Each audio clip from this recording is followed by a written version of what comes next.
सब मिथिलावासी के हम शालिनी झा ई हमर दीदी छथि अर्चना झा। तो हम सब एक महेशवाणी लऽ के एलहुँ हैं।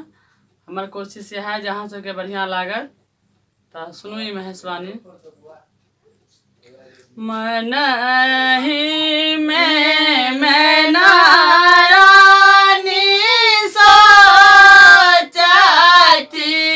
रिखी के बुझावती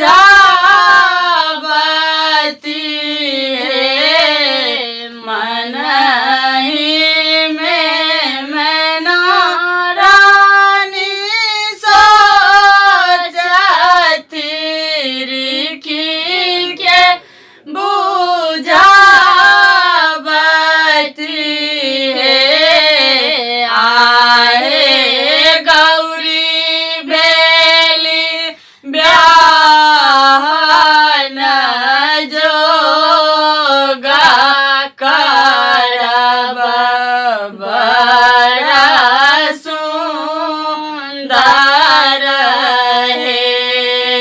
आए गौरी बेली ब्याहन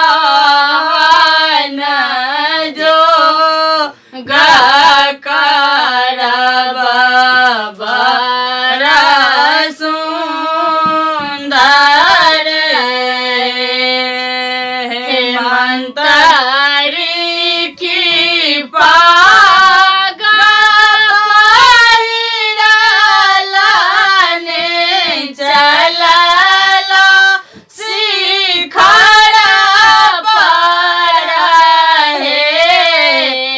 मंतरी की पाग पहिरलने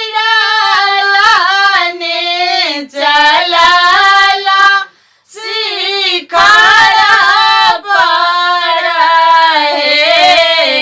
आए जहाँ छाने शिव के सिंहासन तहाँ जाए ठहरवेला है। आए जहाँ छाने शिव के सिंहासन तहाँ जाए ठहरवेला है। किए छाने शिव धन बीत किए छाने संपत्ति है।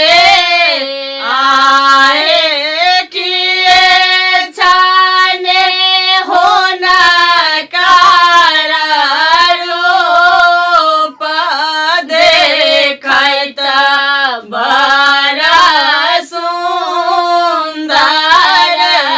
है। आहे किए छाने होना कार रूप देखत बड़ा सुंदर है। बस आचन शिव के दाना बीत डमरू छन संपत्ति है। आहे भस्म रमने सौंसे देखत बड़ा सुंदर है। आहे भस्म रमल सौंसे देखत बड़ा सुंदर है। भन हे विद्या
के